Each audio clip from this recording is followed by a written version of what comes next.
All right, we're rolling. We're rolling. It's I live. know. It's live. No. Wow. Well, we haven't, gosh, we haven't recorded in almost a month now, but Melanie and I have seen each other. I went out to visit her in beautiful LA, and we went up to Solvang, California, which, if you don't know of it, it's where the movie Sideways takes place. Or I guess it was a Yes. book and not a movie. Yeah, it's a Yeah. town that bills itself as the Danish capital of America. I don't know if that's true, but it may be true. I will say it's very charming. Hmm. And if you enjoy wine tasting, if you enjoy walking around looking at windmills and wandering into little shops and going to restaurants named Bit O Denmark, this is the place to go. Or if you're a fan of tiki bars, except the tiki bar only makes wine based tiki drinks. Again, this is the place for you. It's about an hour and a half to 2 hours drive out of Los Angeles. It was really lovely. It was really fun. So yeah, definitely a recommend from the Amy Melanie friend. So we did get to say I went out to visit for Melanie's birthday. And for those of you who don't know Melanie, she loves birthdays. And she loves her birthday, but she also loves other people's birthdays. And it's just a really fun, like, thing that I love about our friendship is that you always remember to wish people happy birthday. I'm terrible at that, just terrible, but you're great at it.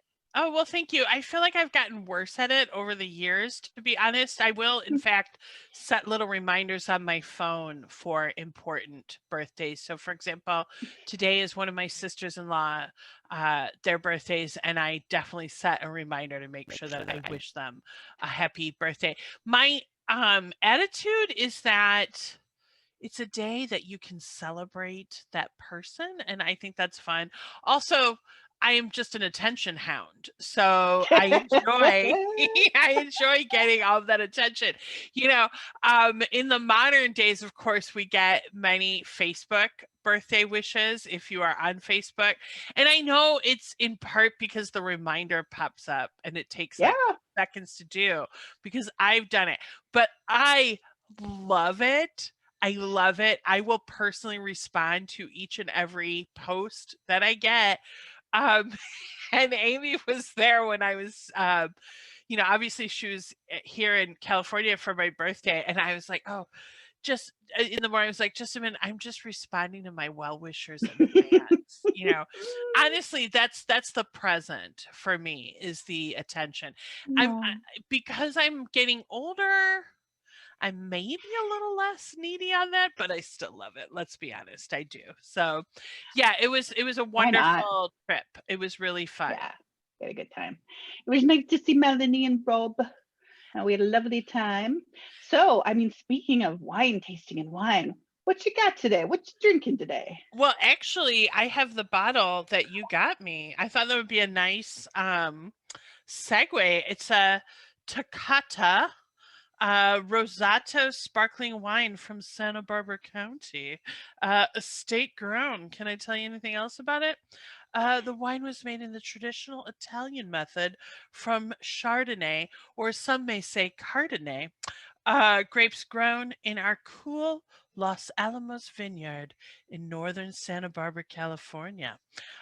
So quite delightful, I think. Yeah. One of the things that was because I've been to some wine tasting before, but we really did go to several different places. And, I don't know the different grapes.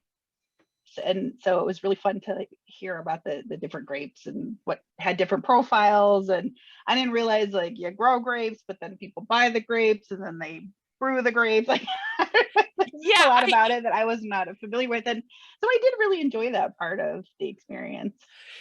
I feel like wine tasting, it's a great way to make wine drinking classy. I like, oh look, I'm not just drinking wine, I'm drinking some grapes from the Santa Ynez region and I'm volatilizing my estrials right now. I've done since I turned 40, which was nearly but not quite 10 years ago, I've done actually quite a few wine tasting trips. I've been to Napa, I've been to Sonoma, all in California. And I have actually been on some like wine courses where they're really telling you about the grapes and how they make everything. And one thing that has stuck with me is someone who said, just like what you like. It doesn't matter if other people, and I really believe that. Yeah. Choose a wine that you like. For example, I know a lot of people really like apothic wines. I personally am quite partial to the apothic that is in the whiskey barrel, apothic inferno. I mention it because a lot of people hate apothic because it's very sweet. Um, Mm. but I say if you like it, you go for it. You Even go if you for like it. You do yellowtail, you. it's not my style. I'd rather be cut dead than have a bottle of yellowtail in my fridge if that was all I My had. how my how we've grown. My how we've changed. Let me just tell you that Melanie and I were on first name basis with bases when we lived together. This was 20 years ago in Chicago. We knew the liquor store owner basically. We were around the corner, and yeah, I think our big drinks were Yellowtail is fairly new to the American market then, and it That's was true. It was. inexpensive. It And we was. also enjoyed a lot of Concho y Toro, which Ah, was I still like it, but we buy I them still like it. I still like the that, yeah, concha. 1.5 liter Magnum, or like the larger bottles. And I remember one time we were with the other Amy, and we said, should we get the regular bottle or the big one? And she goes, the regular bottle, oh, it's so small, just like put a baby nipple on it. It's not even worth it. Oh yeah, I remember that. No, you're true. You're true. You're right. There's definitely some wine snobbery here, and honestly, if you're Sure. gonna yellowtail, you go for it. I don't recall a time in my life when I was a willing drinker of it, but that's probably just I don't remember, because I've moved so far on from that, and I now I'm know. now I'm on the Takata. Great. So, Well, what about crack you? that What do you? baby open. Okay, so I, in my continued drinking wine in a can, um, I have I have Ah, Babe Rosé. Now, a couple things about this that I wanted to call out to our listeners or whatever. So I do I do like that, and I don't know if you can see it on here. It says thoughts, questions, had a bad day, in a weird mood, call us. It's got their phone number on it, which made me really laugh, like in this day and age. And the other thing with this is, after reading it more closely, it is a carbonated rosé wine. It's not actually a sparkling wine, so it's not bubbly because of the fermenting process. I think they just carbonated it like with a soda stream or something. huh. So I haven't tried it yet. It is bottled by Yes Queen, YASS Queen, in Modesto, California. And yeah, I'm gonna give it a shot. I do like the pack. I mean, it's packaging very much marketed towards middle-aged white ladies, I think, or just ladies. How did we ever find it? How did we find it? It's got on the can, it says, hey, you guys, you look great. Love your face, love your energy. Honestly, somebody had to create a bubbly rosé that was delicious, portable, cute, and most of all, so us. You're welcome. Love you, miss you, hate you, love you, mean it, babe. Ah, that's so cute. You could Yeah, it easily is. pop those into a little beach bag, take it to Hmm. the Hmm. beach. And I'm also, since I'm not drinking real sparkling wine, as you open your bottle, I also am going to drink it today out of an antique glass. I don't know if you recall, Melanie, we were Oh in Iowa yes, City. I have those You too. do still? Okay, I so do. um, there's these sort of classic glasses, and they all had a little picture on the front, and then actually like the musical notes Oh, that's so of the perfect song. for our musical podcast. Yes, on the other side. And anyway, so I'm gonna pour my All right, I'm gonna. carbonated rosé Here we into go. my Hey, yay. happy Saturday. Okay, so it smells good. It smells like rosé. I'm smelling it out of the. Let me smell the This is a can. beautiful color. This is a really lovely. I remember that was the one that I really liked from that place. Anyway. Mm-mm-mm. Okay. Cheers. Cheers. Bing. Bing. Hmm. Oh, that's nice. Yeah, that's This refreshing. is a little sweet, a little sweeter than I like. It's got it tastes more like a prosecco-y sweet, but not bad. I drink it. I'm gonna drink Perfect for dessert. It's a it. dessert wine. It says right here it is a dessert wine. And how about yours? It's very nice. It's light. It's a sunny, very pleasantly warm, not too hot day here in Santa Monica, California. And so one thing about Los Angeles that people who haven't lived here or spent a lot of time here might not know, there are these beautiful trees that bloom in the late spring, very early summer. They're called jacaranda trees, and they have purple blossoms, and they are blooming right now. So there's lots of these lovely purple trees all over Los Angeles, including one that is in my yard that is nearly full bloom. And so I can see it. And it's also next. So, like, I've got this beautiful purple tree and then kind of these hot pink flowers right next to it. It's almost like living in a Lisa Frank sticker, if you remember those. And I feel like the pink of my rose goes with that perfectly. It's very Oh, spring and fun. So, oh, wonderful. Excellent. All right. Well, we are here today to talk about sparks. enough about the sparkles. Let's get to the sparks. Let's get Right to on. the sparks.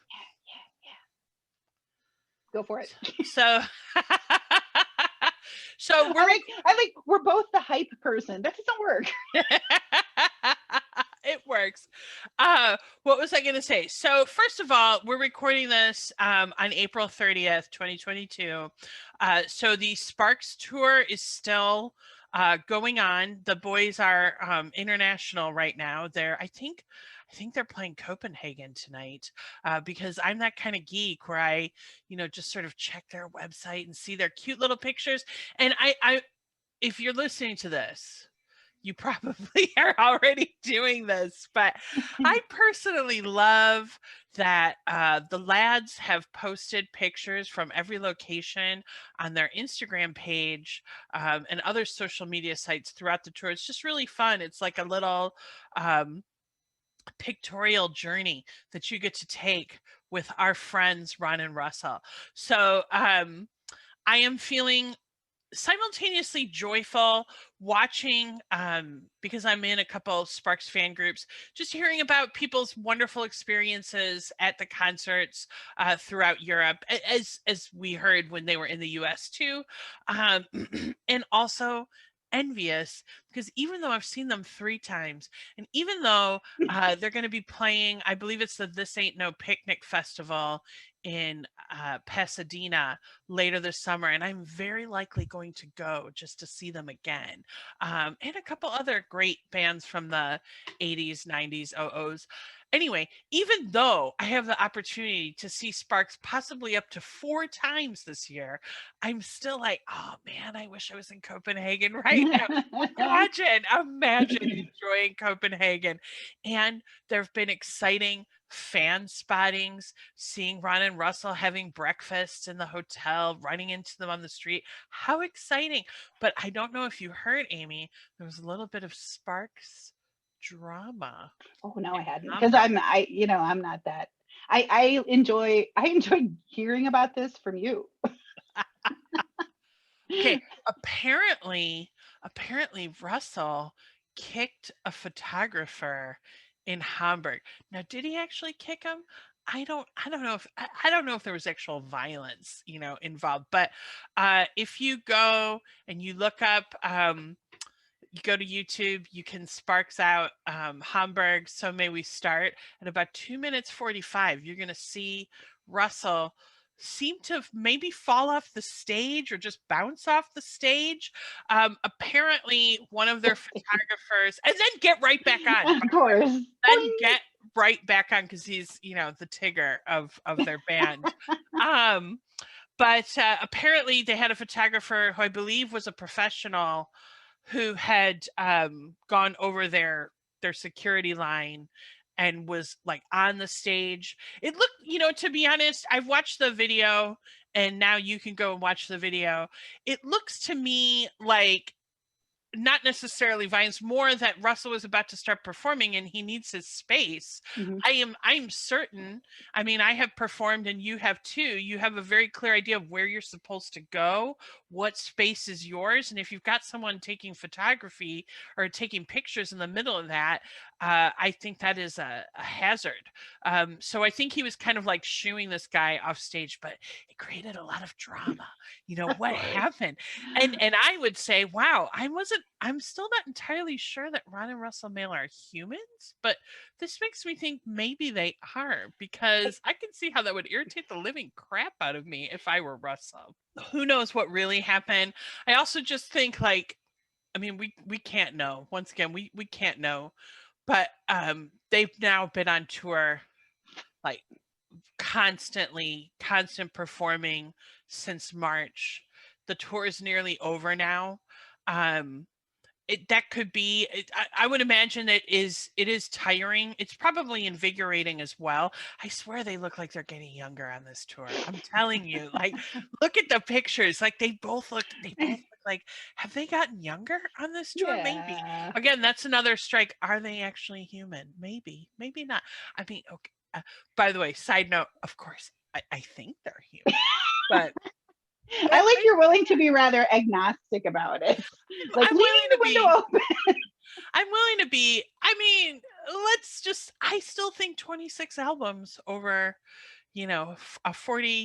a 52 year period, 51 year period, that does seem superhuman to me. So I Sure. feel like that's my number one reason for thinking that. But anyway, so that happened. There's also a little other gig news that I just thought was really super sweet. This also happened in Germany. I think it was Berlin, but I could be wrong about that.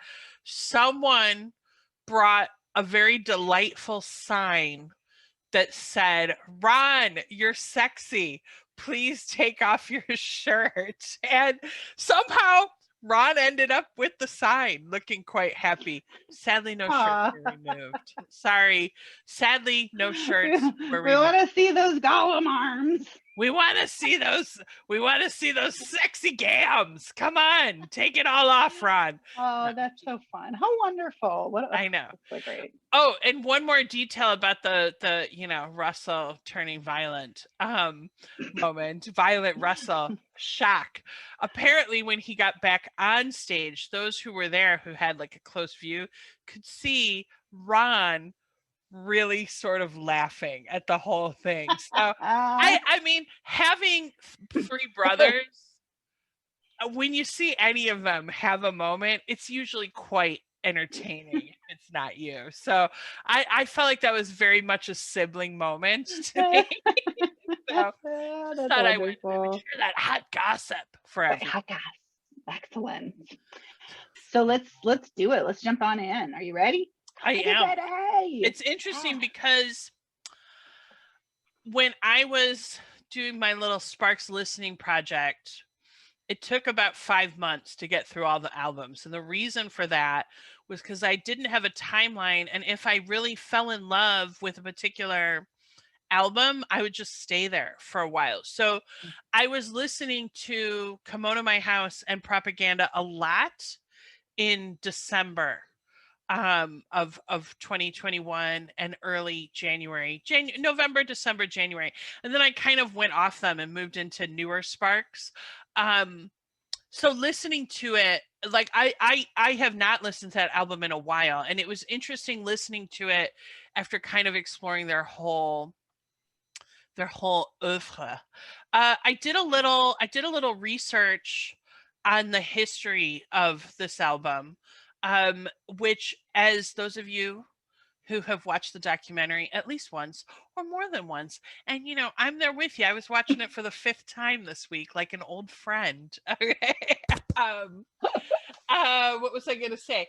As you know, Propaganda was recorded at the height of Sparks Mania in the UK. This is also the album that future director of Annette stole. because he liked the cover. And who can blame him for that? Because that is one heck of a cover. It is. Um, we're going to get into it. I'm just going to give you a couple little facts here.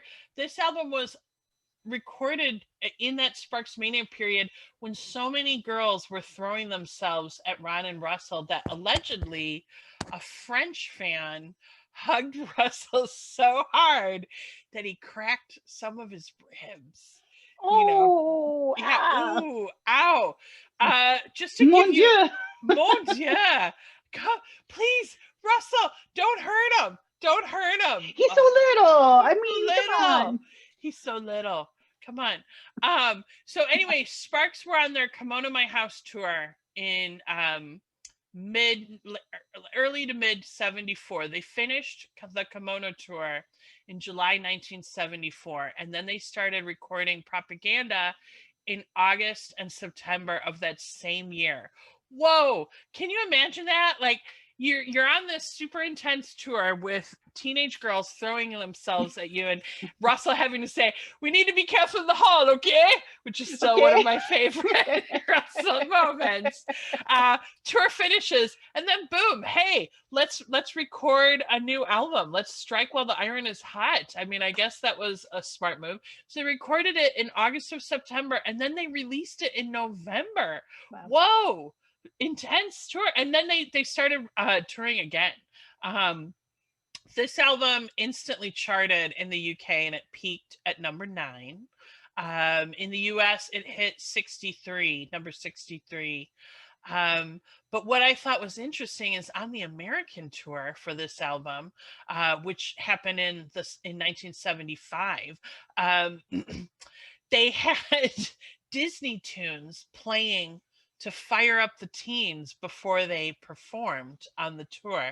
And some noteworthy attendees of the US propaganda tour include Joey Ramone, who's at the May 1975 New York City gig, and Linda Blair from The Exorcist. I found those fun facts. Also from Roller Boogie. Also from Roller Boogie. Also from Roller Boogie, yes, which I guess would be the Sparks connection because Linda Blair was in a movie called Roller Boogie and Sparks was in a movie called Roller Coaster. Ah, all Anyway, connected. it's all connected. It's all connected. Oh, Anyway, wow. those facts come from a blog run by a woman named Madeline Baccaro. I want to give her credit for some of those factoids. I'd like to talk to you about the cover briefly, which we all know is quite famous. But did you know that the cover was shot by a gentleman named Monty Coles, who ultimately became a very successful fashion photographer in Australia in his own right. Well, that's our and according to Russell, their pictures. So if you know, I think, if we had to choose what's the most famous Sparks album cover, I actually think it's this one. I actually think it's this one more than Kimono. What do you think? Yeah, I don't know. I can't pick. I can't pick, but it is very unique. And for those who haven't seen it, they're basically getting like abducted. We don't know. I mean, I love that about, and they say that in the movie, in the documentary. Like, you get this album and you see these guys who are like tied up and on a boat in the front, and then like, on a bed, like bound in the middle with like I think like a phone receiver between them, if I recall. Somehow in that picture, Russell's managed to get the gag off his mouth, and there's a phone. It looks like he's attempting to call the police somehow. Nose dial. Yes. There's rotor phone, so there's a lot of head work. Either that, or that was where they were first seen, and then of course thrown into the car and then thrown into the sea, never to be seen from again. We don't know. I don't know. But what we do know is that photograph is actually evocative of a 1965 Gerhard Richter artwork. So Gerhard Richter is a modern artist. He's Also name checked in a Pet Shop Boys song that I like, but it's a Look different at story. And you. he's got some nice art at the Art Institute of Chicago. Just FYI, he's got a lovely picture that I quite like. But anyway, the Gerhard Richter artwork that this kind of is evocative of is called Motorboat. Now, did Rod and Russell know about this picture?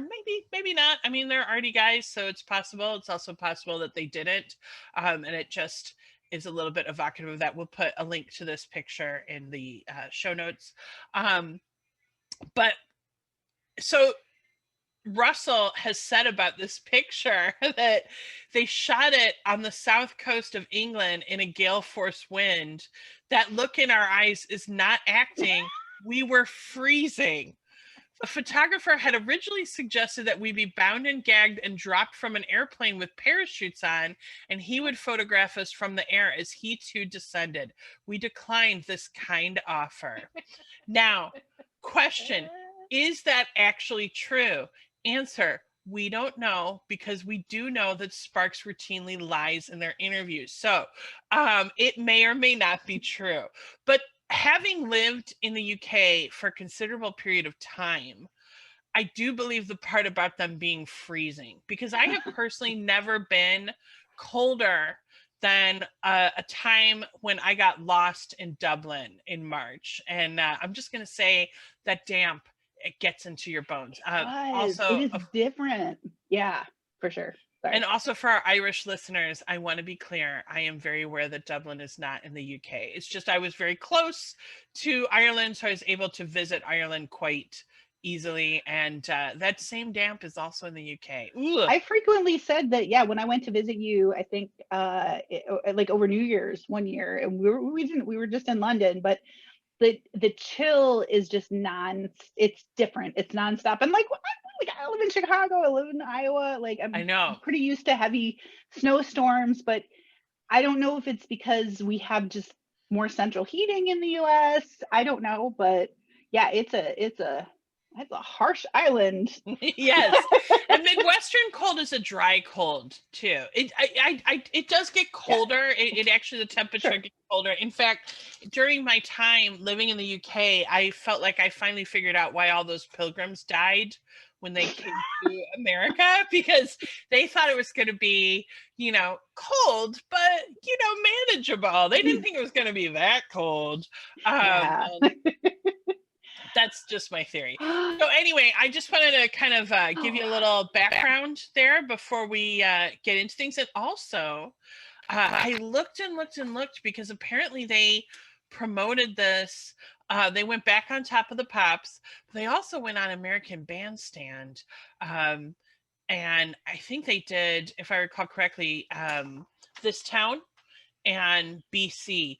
Man, I wish we had a recording of that.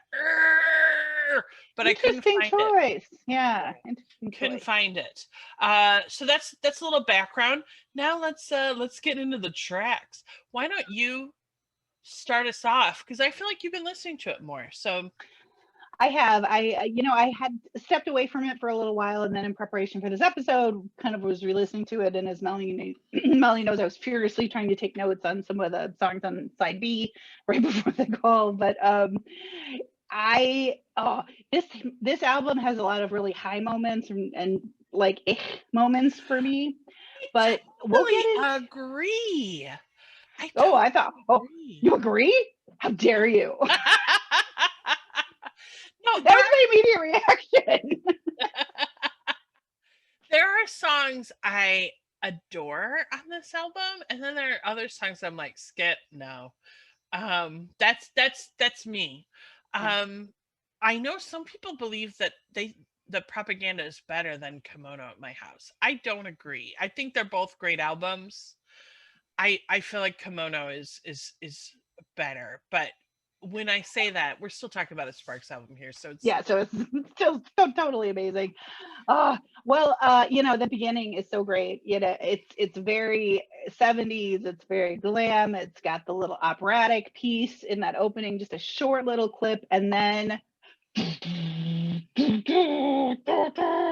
what a great just rock opening. It's Totally. so wonderful. Totally. At Home at Work I Play is just an amazing song. And I know you've mentioned it several times when we talked about some of our favorite Spark songs, and it's This may be my favorite Spark song ever. It's certainly up there. It's very hard for me to say it's my favorite Spark song ever because as soon as I do, another song will come along and replace it. Thank you. Thank you, Mail Brothers. I appreciate that. But I will say, the first time I heard this album, I was walking on the beach in Santa Monica, looking at the ocean.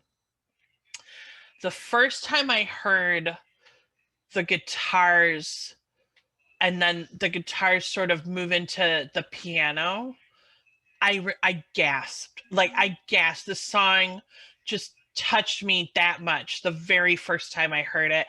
I in fact then upgraded the headphones I was using because I really wanted to hear just every aspect of those guitars because I feel like the guitars on At Home, at Work, at Play are so powerful. Interestingly, I don't know if you have heard this interview that Sparks did with Steve Jones from the Sex Pistols.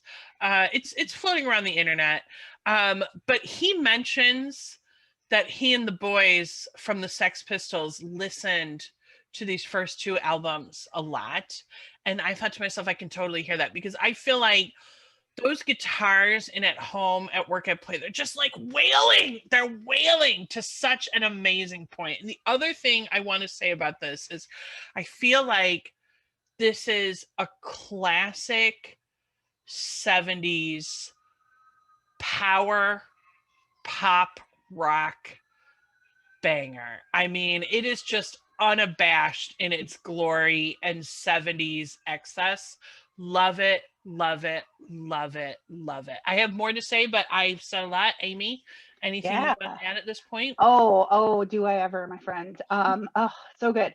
This much like I commented on when we talked about Kimono My House, a lot of the songs on this album have these really quick transitional moments where it's like Yes. you're in this song and then you're another song, you're another song, and Yes. they're pulled together in an amazing way. And I will say a little foreshadowing for some of the songs in this album, while I enjoy the individual pieces, I don't know if I like the overall song, but Mm-hmm. this song, it really works for me. And there were a couple things that I noted when I was listening to this that I noted that I really like. And, they do, I like the kind of transition in this song between rapid, like, da, da, da, da, da, da, da, da, da, da, da, da, and then like it's got a little swing, and then it has that amazing stop.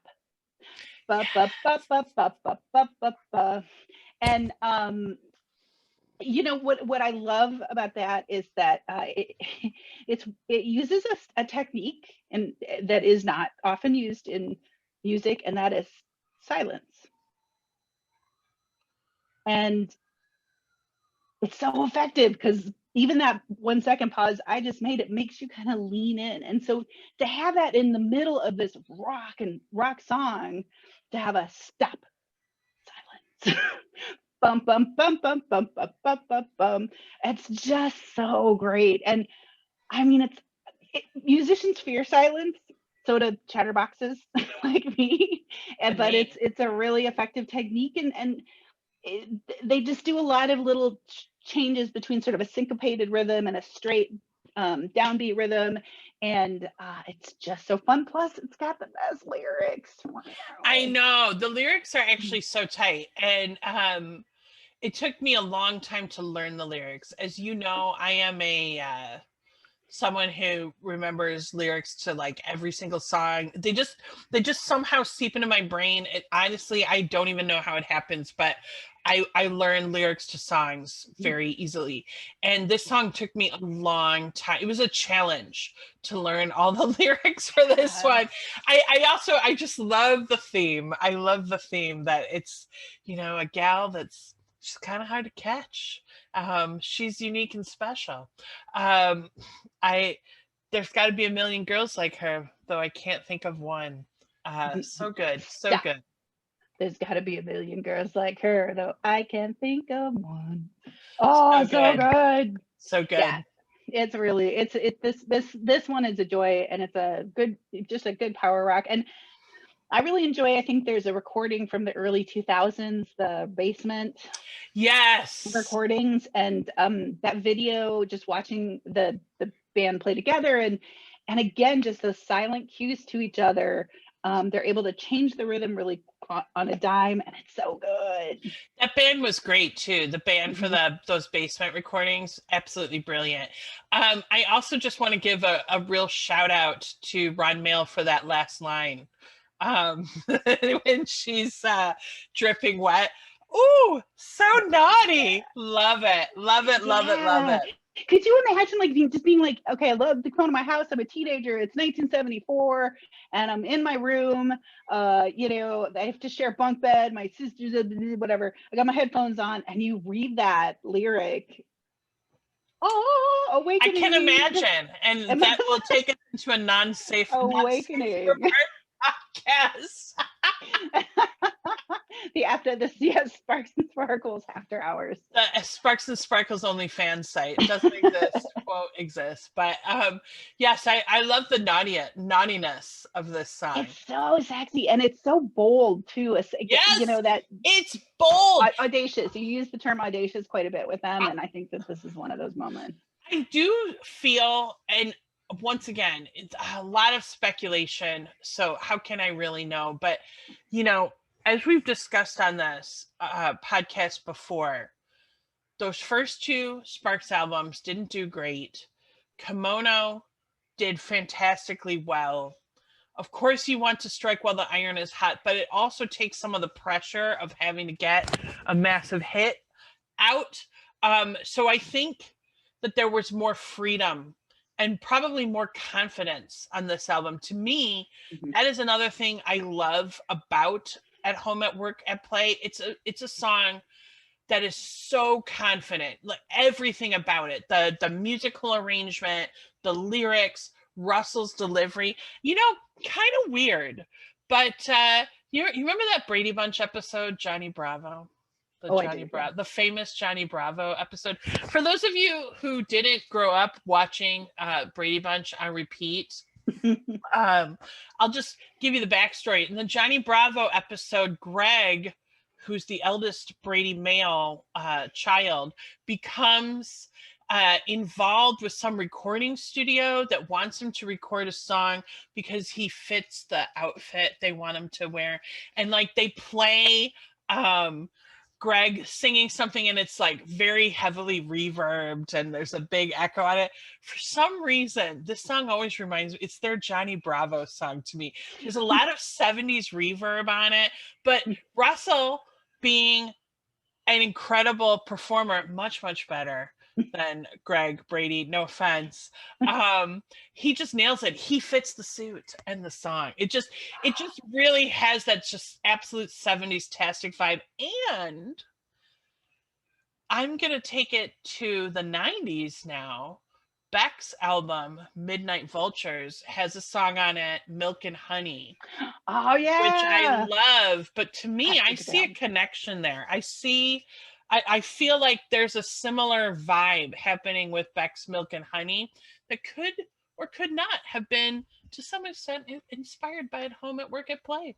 That is so true. I didn't think about that, but now that you've mentioned it, because I listened to that album a lot Oh, me too. back I in the day, adored and that it's album. amazing. And yeah, that's so cool. It is fun. It's got the rock, it's got the change up, it's got the little. I want to say, I don't want to say wacky or quirky, but like lighthearted moments in it Yes. that Yes. Milk and Honey has, and I think that that's really very much like the Spark songs. Cool. Anything else on? I like that it can be abbreviated to AHAWAP. Yeah, I guess. I mean, for me, I cannot. But I will say now, anytime I see anything that says At Home or At Work or At Play, I'm just thinking about this song. So we move on to reinforcements, which I Yes. have a love-hate relationship with reinforcements. Interesting. Love-hate. Okay. All right. Let's lay it on me, girl. So I hate the beginning. I hate the beginning. I hate the I don't know why. It's a letdown for me. But I love the end. I love the end, and I love most of the song. Once again, the guitars on reinforcements, that's what really gets me. The There's quirky, great guitar work on this album. yeah, Yeah. the quirky lyrics that are like, I'm a soldier. I don't know. I liked him the first time, but I don't love him. And that's why I say I have a love hate relation. But the guitars at the end, they just fill me with absolute joy. So I always, whenever this song comes on, I'm like a little bit disappointed, but I never ever skip it. Interesting. Nice. Okay. I actually really like this song. I would say that this is, you know, in the top half. If I divided it in half, and about half of the songs I don't love, and the other half I do. This is in the love. And for me, that beginning, again, very.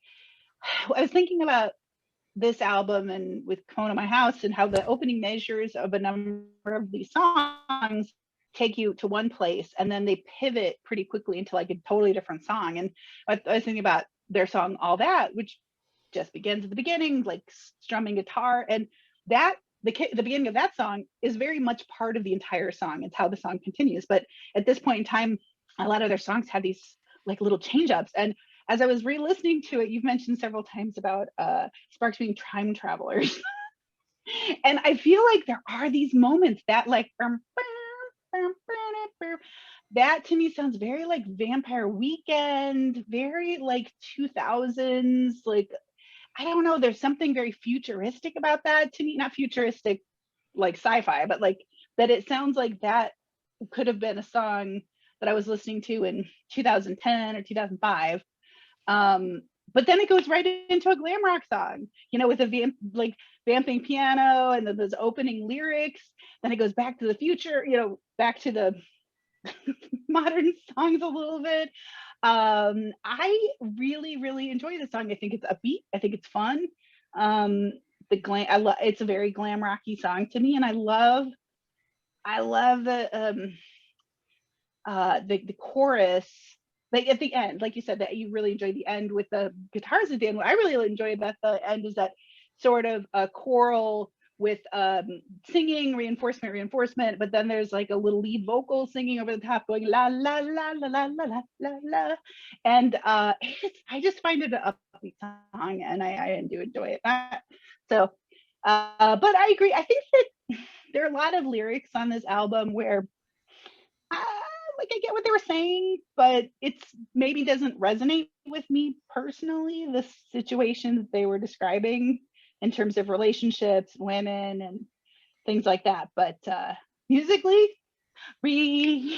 Enforcements. I mean, I yeah. will say I do feel like that chorus. It feel, you know what, it feels very football chant to me. Um, Having lived in the UK, it Defense, feels like defense. something. Well, I mean soccer, U.S. soccer, like going to a football match in the UK. Reinforcements, reinforcements. Yeah, I get it. I I see feel that. like It's so funny. hear a bunch of beer sozzled people singing it. The other thing, there are a couple things I really like. I do like the chorus. I love Russell's spoken parts. Yeah. Oh, I I forgot to mention absolutely that. love that. Yeah, yeah. And again, to me, it is reflective of the confidence they were feeling when this was recorded. The whole 3, 5, 7, go. It sounds very confident to me. I know what I'm doing. I got this.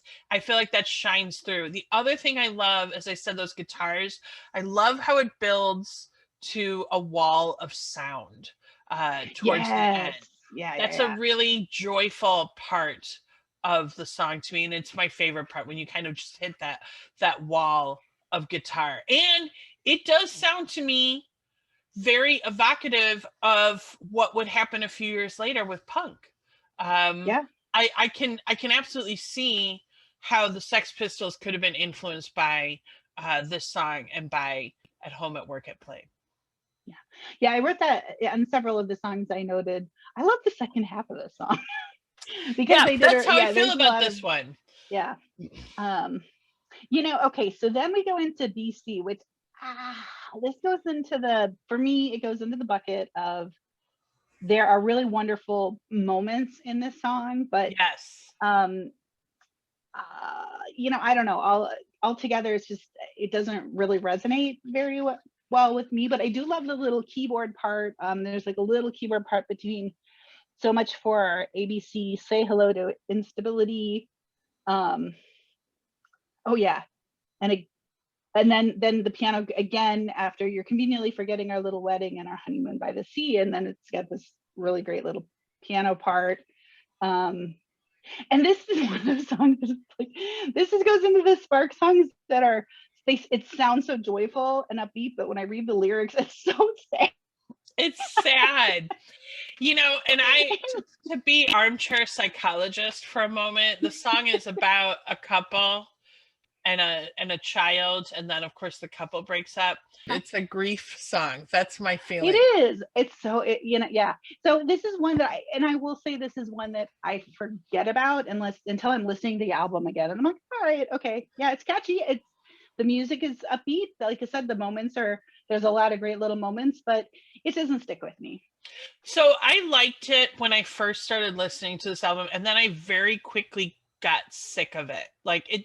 There's something about it. It's very poppy and melodic, but it's almost like too sweet, when you like I see what you're saying. Yeah. so I started skipping it, and then when I went back to this album after several months, I appreciated the song a little bit more. I do also really love the keyboard bits. They sound, again, not of that time to me. They sound much more 80s than 70s to me. But I love that. I love hearing something that seems anachronistic in that song. But I agree with you. That's the best part of the song is the keyboard. It's hard to take. In fact, to me, although Propaganda at Home, at Work, at Play are so strong, in general, I prefer the second half of this album to the first half. Yeah, I'm with you. I get that because the first half of the album has some kind of tough themes, physical themes, and I get what you're saying about the it being almost a little saccharine. Yeah. But then we go into Thanks But No Thanks Anyway, which is on the upper scale of songs I really, really like on this album. This is a song that I do think of when when I'm not listening to it. Like the refrain it's a catchy to me. So yeah, what are your thoughts on this one?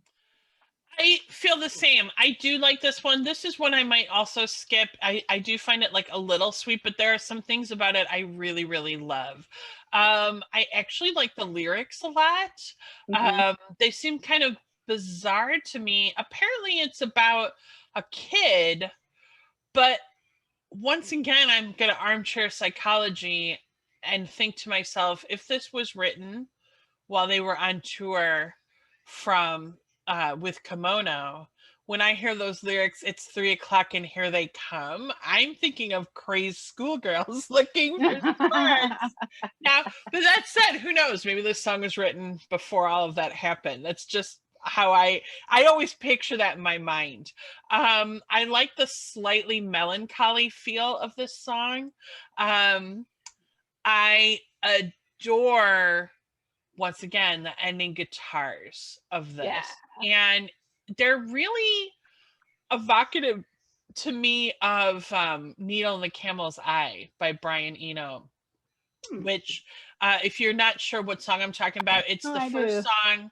Oh yeah, okay, so if it's the first song in Velvet Goldmine, if you if that helps at all. But because that also has that sort of wall of guitar, but it just reminds me of that. So I like it a lot. It feels very 70s glam in a really good way. It does. There's a lot going on acoustically in this song for me. It's funny because this song ends reinforcements both kind of start with la la la la la's at the beginning. And in this one, I wrote in my notes, this kind of reminds me of the theme song to Banana Splits, where it goes like la la la la la la la la la la la la la. And that tune, that la la la tune is then picked up by the keyboards, and that little tune is played by different instruments throughout the song.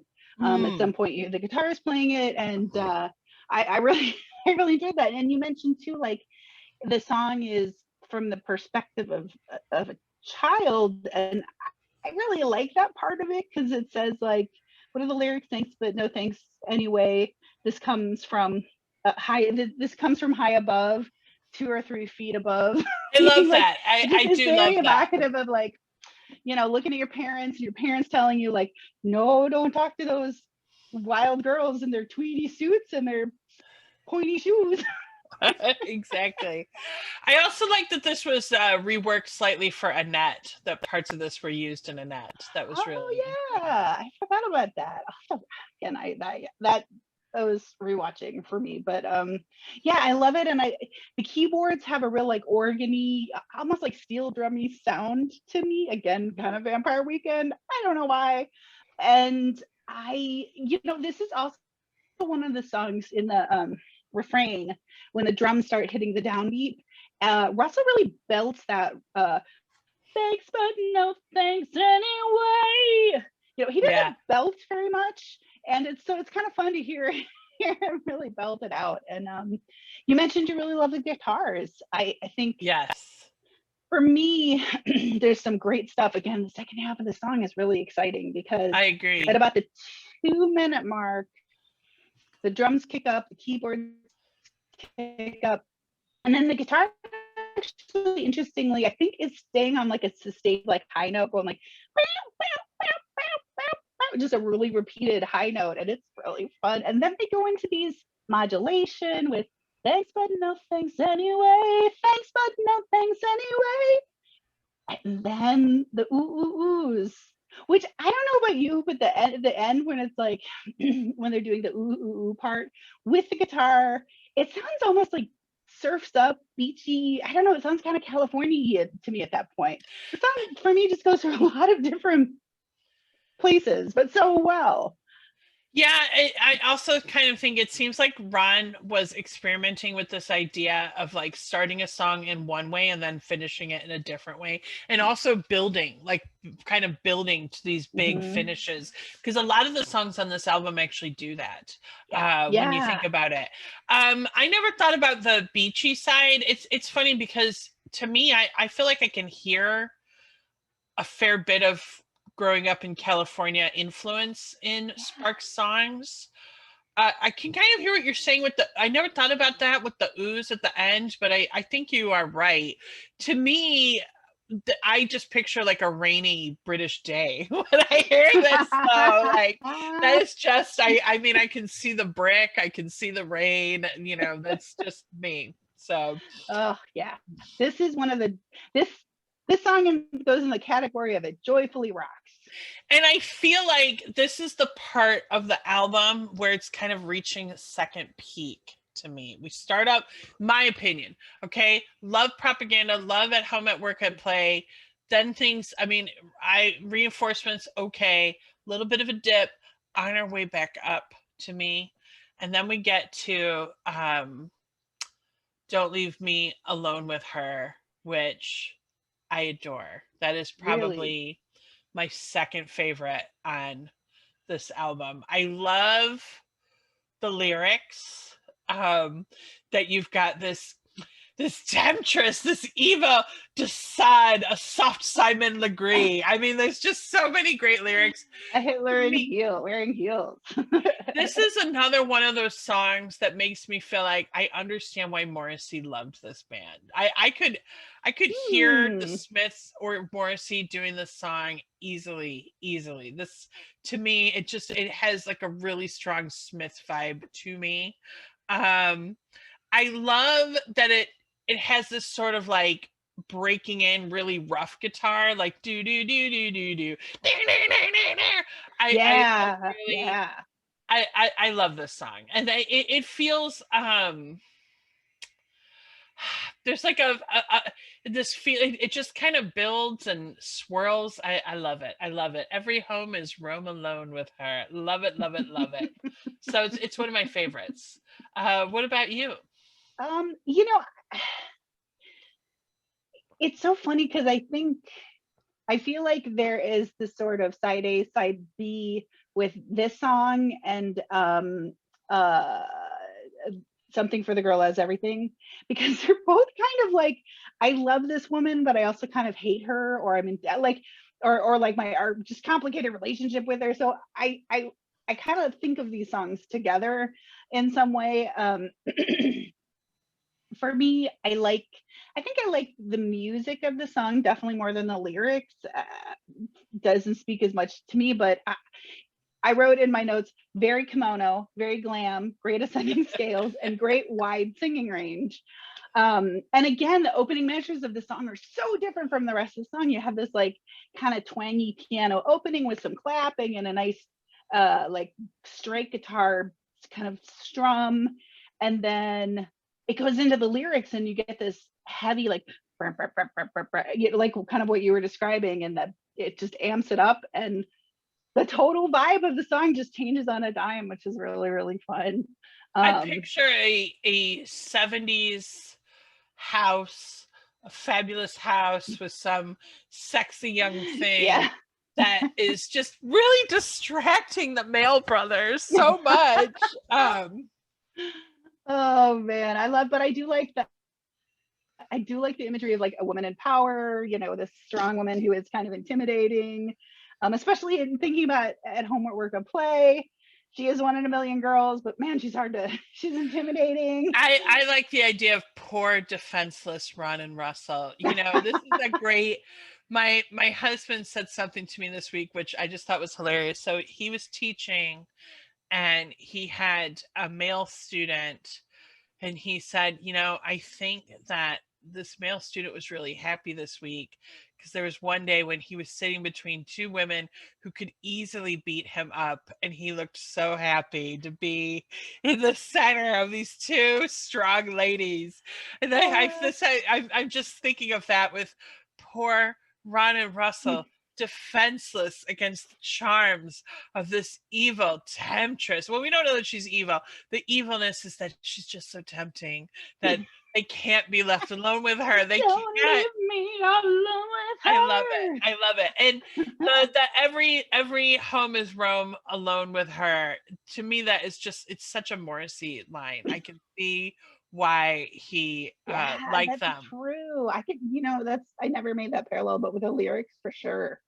And I wrote too, and I can't remember off the top of my head this part, but it says it about 2 minutes in, like the energy kind of drops down, the drums drop out, and then you just have this piano vamping and sort of like dreamy singing, and I think like some sleigh bells in the background, and then it builds and builds and builds, and then it rocks out.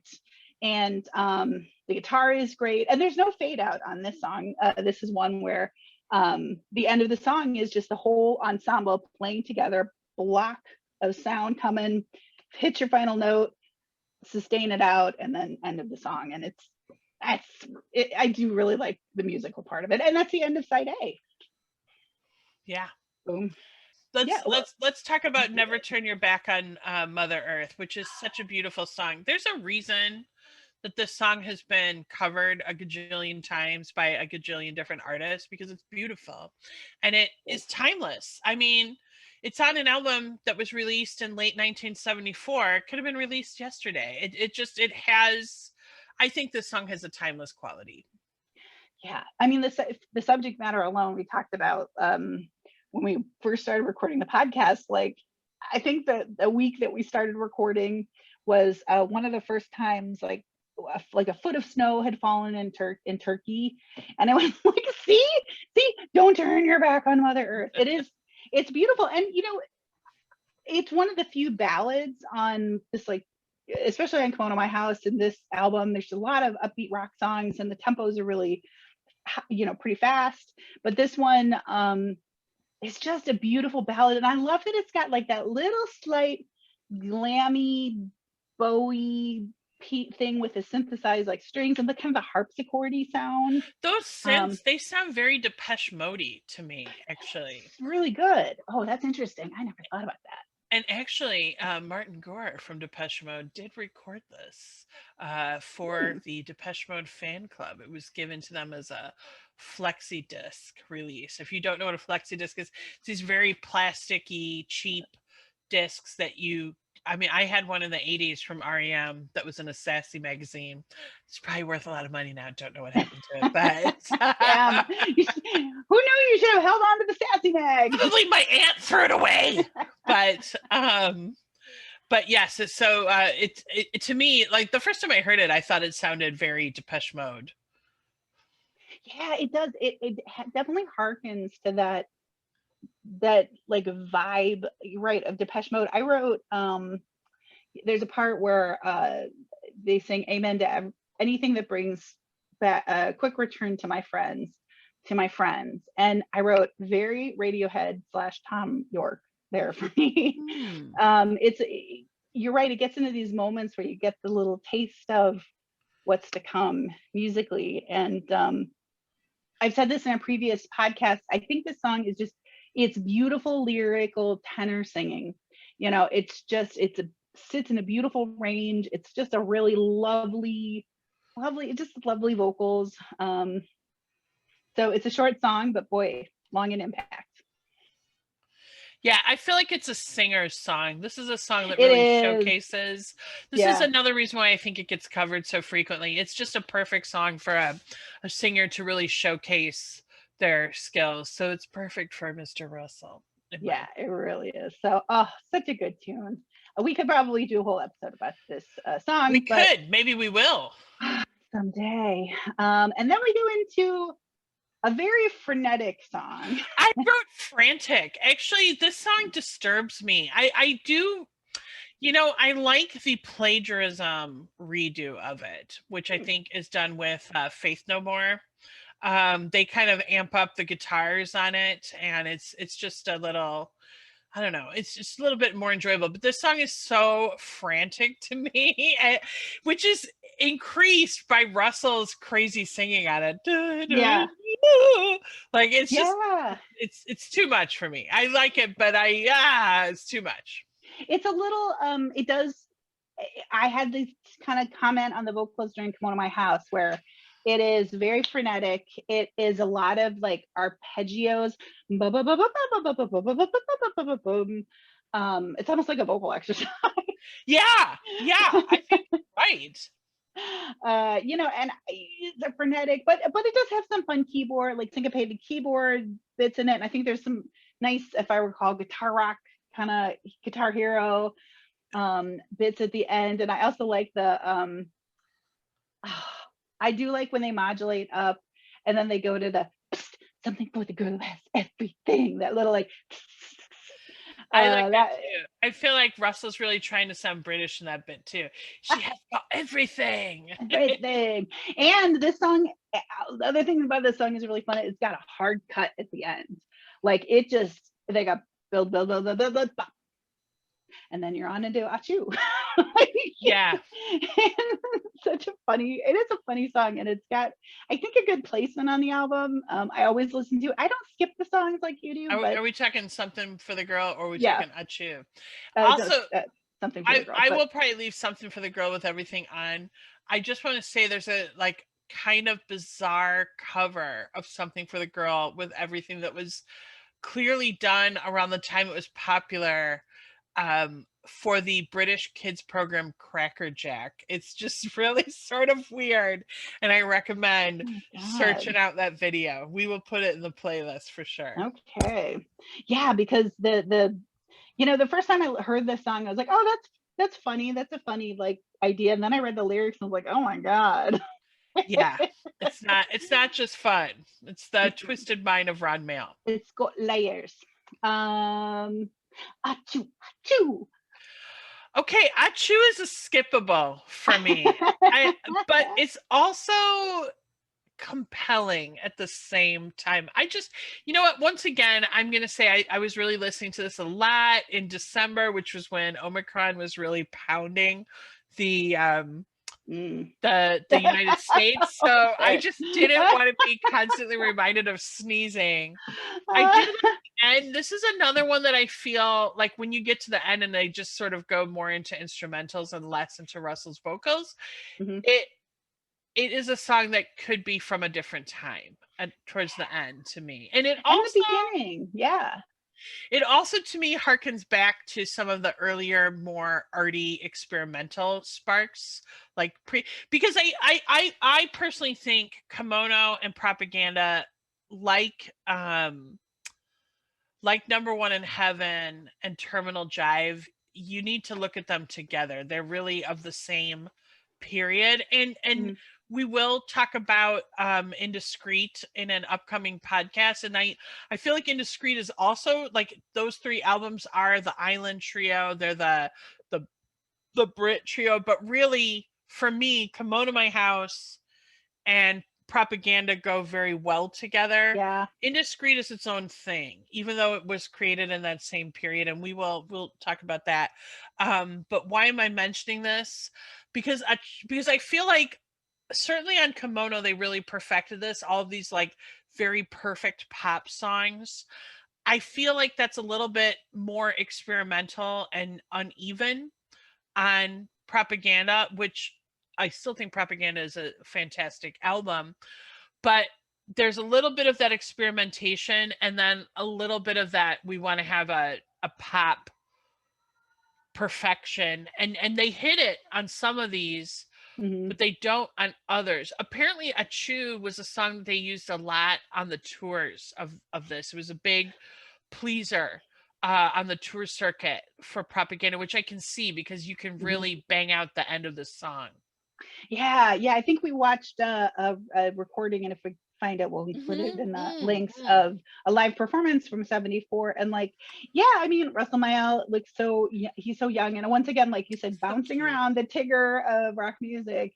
And he's got like I guess like a little overalls, but they're short overalls, and it's such a playful, like joyful, fun song to see Yes. live. And you know, it's funny that you said it sounds so different in different parts because I wrote at the beginning, it starts out like I'm listening to Radiohead or the Pixies Yeah, at that beginning. it And has more of then, an art rock beginning. yeah. And then we get into the vampy piano and we're back to a fun glam rock song. This song I like the lyrics of for the most part. I think that it's, I like Lala's with the powerful sting that'll stop any opera or any pig. Yeah, a sneeze will stop the song. Yeah, I really love it, and the ending is hilarious to me. The increasing chorus of achoo, achoo, achoo, achoo, achoo, achoo, it starts to go faster and faster. It is hilarious, and I think kind of fun. So I I give agree. achoo a thumbs up. I will give it a thumbs up. Yeah, it's not, you know, it's not the most memorable, but when I listen to it, I do chuckle every time. And now on to Who Don't Like Skip it, You. skip it. I can't stand it. You know, in today's, I would be very interested to hear from listeners who listen to this if you like Who Don't Like Kids. I find it extremely grating. It's which I can't believe I'm saying about a Sparks song because I love Sparks and I almost feel like I'm being disloyal. But I just cannot stand the kid chorus on it. And probably because I'm listening to this song in 2022, I can't escape the history of kitty fiddling, and I'm not saying that no, I know the boys Oh my no, god, I didn't even think of never. that, but you're right. Oh my god, this puts another layer on this song. Here's why. Like, okay, Kitty so fiddling. I'm thinking I hear Who Don't Like Kids, the kids chorus, 1970s England. Then I'm thinking Jimmy Savile, and then I'm not thinking anything good. Okay, like let's just like I can't. For me, I cannot take the 2022 out of this song. For me, Yeah. Yeah, and I'm with you. it's another one. where I feel like they were really trying to do that formula of like a pop song, and so it, which works so frequently, but for me this one is again a little too saccharine. There's certainly moments musically. There are moments that I Yes, I like. agree with that too. I Um, agree. There are moments of the song that I like. but I don't know if you remember, like a couple episodes back, I went on and on about how much I love clapping in songs. Yes. I feel completely the opposite with unison children vocals. I fucking hate them. I don't know why look, I love kids, so please, this isn't like a diss against children or even No, children's no, child kids are singers. great. They're fine. But there's a quality of when you get like the kids chorus singing in unison, and I remember my oldest sister has 5 kids, and she said like, oh, one of the hardest things about listening to quote unquote kids music is that often there are like these, unison singing of Old MacDonald Had a Farm, and she's like, they're always just a little out of tune, and she was right. There's always like a little quality of it being not quite in tune. I don't know. It's like nails on a chalkboard for me. Yeah, me So too. every time I hear Who Don't Like Kids, I just think like, who don't like this song? Right. And the other thing is I also horribly think of the Cars for Kids jingle, which Oh, is, as anyone who has watched The Good Place knows, it's the #1 song in hell. So that's another reason why I don't like it. I agree though that there are some good moments in this song, but yeah. this is a skipper for me. Which, like, there's nothing on Kimono My House that I would ever skip. So I know there are people who actually prefer Propaganda to Kimono My House. I was not sure when I first started listening to Propaganda. I was like, oh yeah, I could see it. Now I feel like no, Kimono for sure. For me. I think there's a little more up and down in this album. And in fact, Yeah, I feel like it's if we now uneven. go into, see, interesting. I think most albums have more like peaks and then slower breaks with ballads and things like that. And Kimono My House doesn't have it. It's like just straight, pretty fast paced the whole album. Yes. This does seem to have a little more peak. I'm waving my hand. But yeah, but I will say, so then we get toward the last song of side B, Bon Voyage, and I really love this song. Oh my god, it's so good. Me too. I love it. It's beautiful. What a It's great beautiful ending song. And also this is another one that was used in Annette, which I loved. The Propaganda version of this song, I love the ending with the synthesizers. Once again, to me, that sounds so 80s. And although we are obviously far beyond the 80s, it's another moment where I feel like these guys are ahead of their time. They are adding an element that most people were not really getting into. And actually, that's one thing I would say about songs on Propaganda that I like less.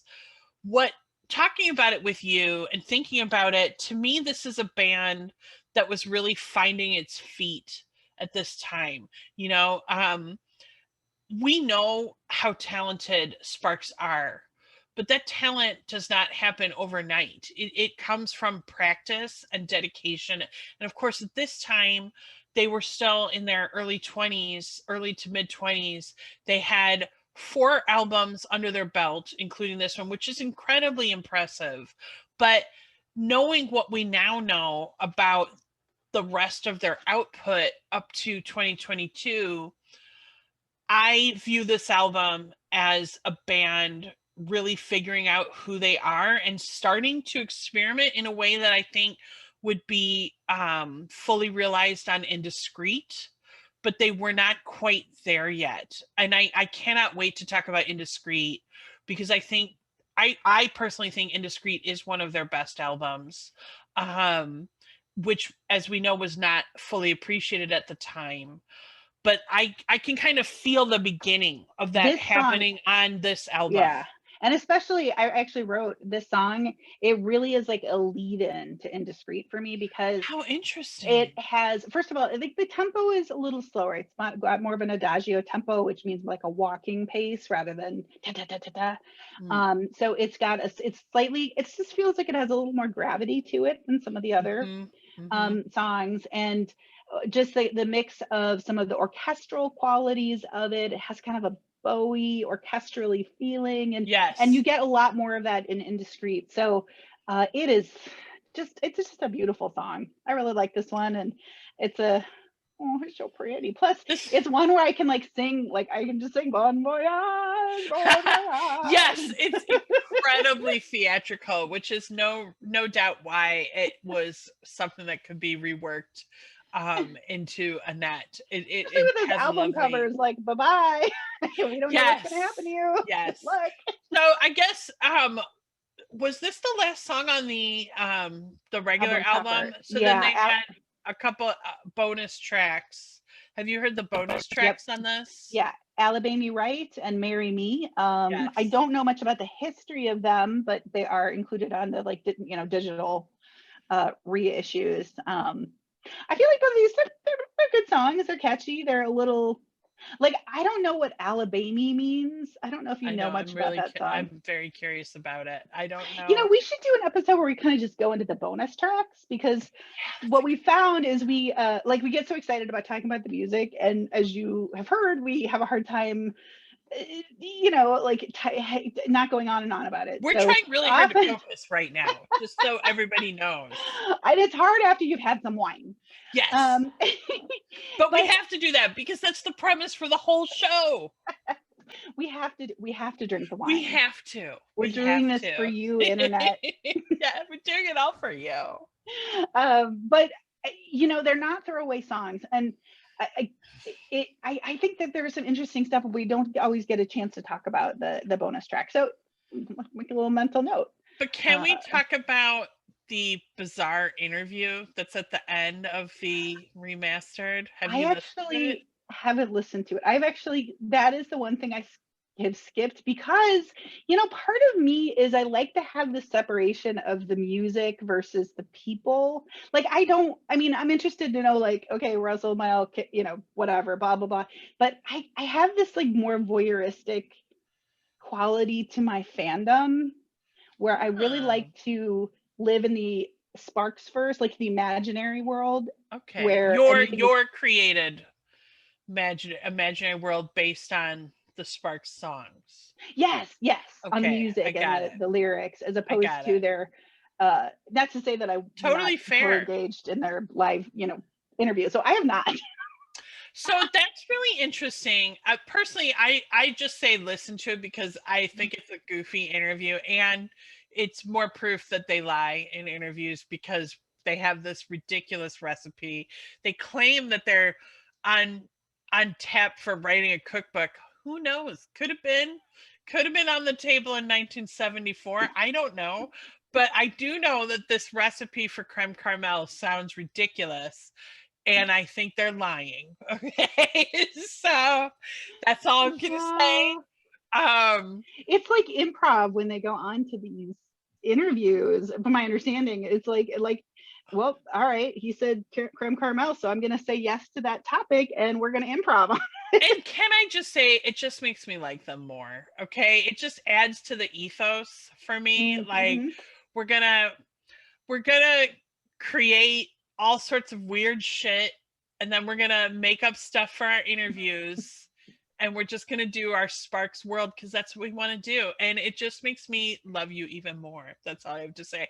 I wanted to say something about what you mentioned about your fandom, because there's just something I have kind of noticed on like Sparks fan forums. Like I feel like they have a lot of female fans. Now there's all sorts of reasons for that cuz let's be honest, they're both really cute. Okay? Like at least, I still laugh about somebody who found the Take your shirt Sparks off. comment, the documentary.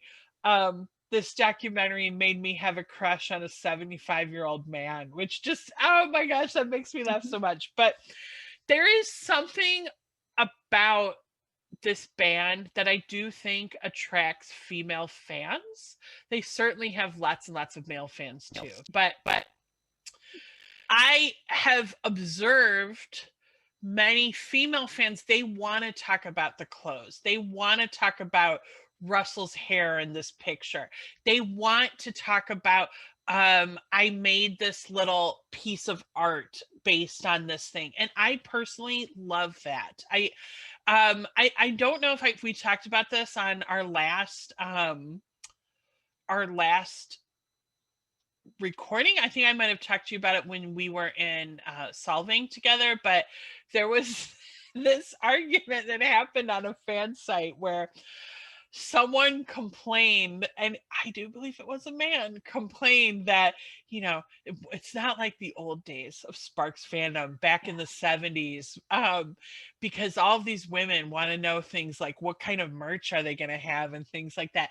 And I thought to myself, I get it. Okay. If you are a music purist and you have a very clear vision of what you want to talk, you only want to talk about technical things with the sound, that is fair enough. That's kind of why we created this podcast, to talk about other aspects of fandom as well as that.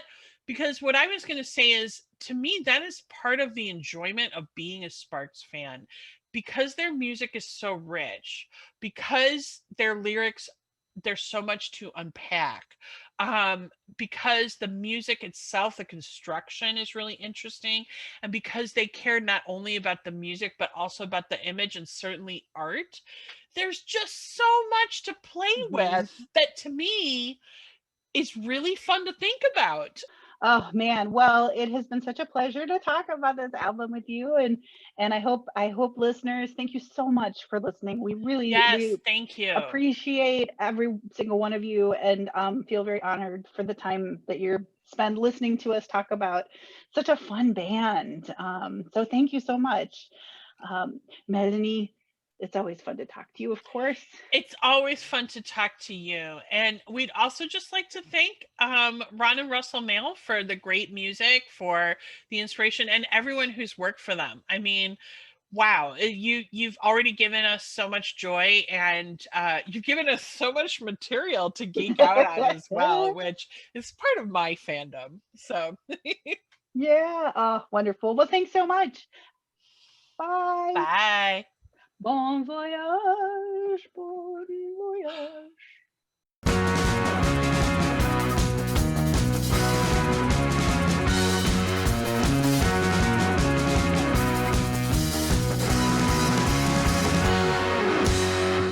We have to drink the wine. We have to. We're doing this for you, internet. Yeah, we're doing it all for you.